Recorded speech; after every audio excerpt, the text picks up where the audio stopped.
আসসালামু আলাইকুম। আজকের এপিসোডে আমরা আলোচনা করব ইটের বন্ডিং নিয়ে।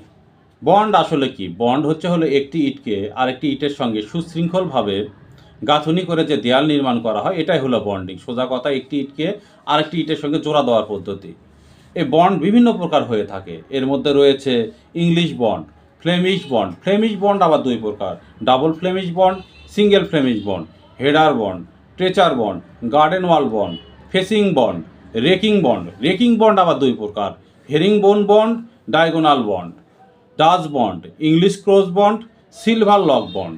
আপনারা যদি এই সমস্ত বন্ড সম্পর্কে আরও বিস্তারিত জানতে চান, আমাকে কমেন্টস করতে পারেন। আমি সেই সমস্ত বিষয় নিয়ে আপনাদের সঙ্গে আলোচনা করব, কারণ বন্ড খুব গুরুত্বপূর্ণ একটি জিনিস।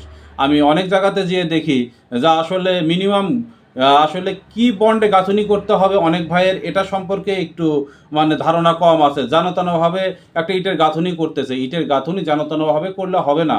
তাহলে দেয়ালটি দুর্বল হবে, সহজে ধাক্কায় দেয়ালটি পড়ে যাবে। এমনও হতে পারে সামান্য ভূমিকম্পে এটা ভেঙে মানুষের গায়ের উপরে পড়ে আসলে প্রাণহানি ঘটতে পারে। এটা কোনো সস্তা জিনিস না। মিনিমাম এটুকু জ্ঞান না থাকলে আসলে এই কাজগুলো করা যাবে না। তো আমার ভিডিওগুলো সাধারণত আমি বাড়ির মালিকদেরকে সচেতন করার জন্য তৈরি করে থাকি, কারণ যারা মিনিমাম জ্ঞান রেখে তারা যেন বাড়ি নির্মাণ করতে পারে, তাদেরকে কেউ যেন ঠকাতে না পারে। আজকের আলোচনা এটুকুই ছিল। আপনারা ভালো থাকবেন, সুস্থ থাকবেন, আর আমার ভিডিওগুলো ভালো লাগলে আমার চ্যানেলটা অবশ্যই সাবস্ক্রাইব করবেন এবং ফলো করবেন। আসসালামু আলাইকুম।